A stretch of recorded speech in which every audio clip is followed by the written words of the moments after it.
ओशो रजनीश जी ने डर के ऊपर एक बहुत ही सुंदर वक्तव्य दिया था, जो उनकी बहुत कंट्रोवर्शियल पुस्तक हुई। उस पुस्तक में इसका उल्लेख है। तो आइए उस पुस्तक के संदर्भ से एक कहानी के माध्यम से हम समझेंगे। एक छोटी सी कहानी है उनकी।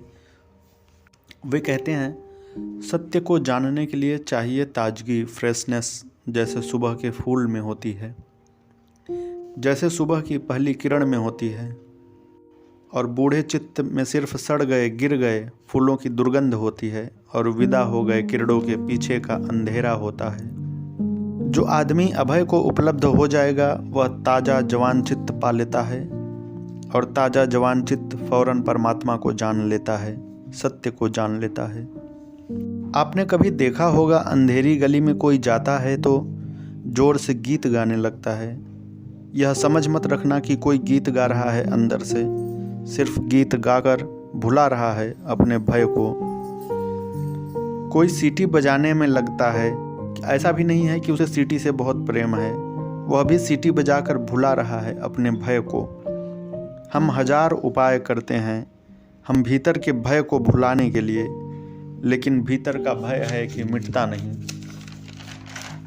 तो इसे एक कहानी के माध्यम से समझेंगे। एक छोटी सी कहानी है। मैंने सुना है, चीन में एक बहुत बड़ा फकीर था। उसकी बड़ी ख्याति थी कि वह अभय को उपलब्ध हो गया है, फियरलेसनेस को उपलब्ध हो गया है। एक युवक सन्यासी उस फकीर की खोज में गया। जंगल में, घने जंगल में, जहाँ बहुत भय था, वह फकीर वहाँ रहता था। जहाँ शेर दहाड़ करते थे, जहाँ पागल हाथी वृक्षों को उखाड़ देते थे, उनके ही बीच वह चट्टानों पर ही वह फकीर पड़ा रहता था। और रात जहाँ अजगर रेंगते थे, वहाँ वह सोया रहता था निश्चिंत होकर। युवक सन्यासी उसके पास गया, उसी चट्टान के पास बैठ गया, उससे बातें करने लगा। तभी एक पागल हाथी दौड़ता हुआ निकल गया पास से। उसकी चोटों से पत्थर हिल गए, वृक्ष नीचे गिर गए। वह युवक कँपने लगा। खड़ा होकर वह उस बूढ़े सन्यासी के पीछे छिप गया। उसके हाथ पैर कँप रहे हैं। वह बूढ़ा सन्यासी खूब हंसने लगा और उसने कहा, तुम अभी डरते हो? तो सन्यासी कैसे हो गए, क्योंकि जो डरता है उसका सन्यास से क्या संबंध। वह युवक कँप रहा है। उसने कहा, मुझे बहुत डर लग गया, अभी सन्यास वगैरह का ख्याल भी नहीं आता। आप थोड़ा पानी मिल सकेगा तो दे दीजिए, मेरे होंठ सूख गए हैं, बोलना मुश्किल है। बूढ़ा उठा, वृक्ष के नीचे जहाँ उसका पानी रखा था पानी लेने गया।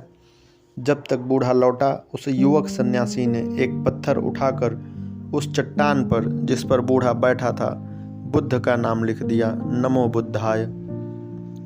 बूढ़ा लौटा, चट्टान पर पैर रखने को था, नीचे दिखाई पड़ा, नमो बुद्धाय। पैर कँप गया, चट्टान से नीचे उतर गया। वह युवक भी खूब हंसने लगा। उसने कहा, डरते आप भी हैं, डर में कोई फर्क नहीं है। और मैं तो एक हाथी से डरा जो बहुत वास्तविक था, और एक लकीर से मैंने लिख दिया नमो बुद्धाय, तो पैर रखने में डर लग रहा है। भगवान के नाम पर पैर न पड़ जाए, किसका डर ज्यादा है? वह युवा पूछने लगा।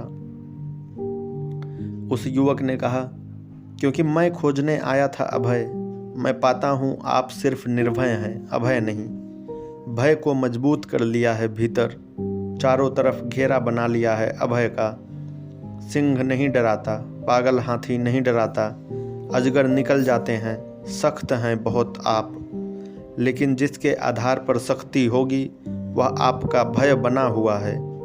भगवान के आधार पर सख्त हो गए हैं, भगवान को सुरक्षा बना लिया है, तो भगवान के खड़िया से लिखे नाम पर पैर रखने में डर लग रहा है। उस युवक ने कहा, डरते आप भी हैं, डर में कोई फर्क नहीं पड़ा। और ध्यान रहे, पागल हाथी से डर जाना बुद्धिमत्ता भी हो सकती है, जरूरी नहीं कि डर हो। लेकिन भगवान के नाम पर पैर रखने से डर जाना तो बुद्धिमानी नहीं कही जा सकती। पहला डर बहुत स्वाभाविक हो सकता है, लेकिन दूसरा डर बहुत साइकोलॉजिकल, बहुत मानसिक और बहुत भीतरी है। हम सब डरे हुए हैं, बहुत भीतरी डर है, सब तरफ से मन को पकड़े हुए है और हमारे भीतरी डरों का आधार वही होगा जिसके आधार पर हमने दूसरे डरों को बाहर कर दिया है। धन्यवाद।